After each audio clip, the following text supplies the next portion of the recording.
కోతి నుండి మనిషి అసలే పుట్టలేదు, మారి మారి ముసలి కోతి మనిషి కాదు.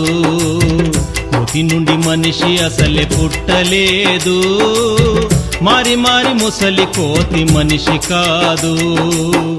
ఏమిటి విచిత్రం, ఏమిటి చాదస్తం, ఏమిటి విచిత్రం, ఏమిటి చాదస్తం, ఎటుబోతున్నది మనిషి జ్ఞానం, ఎటుబోతున్నది మనిషి జ్ఞానం. కోతి నుండి మనిషి అసలే పుట్టలేదు, మారి మారి ముసలి కోతి మనిషి కాదు.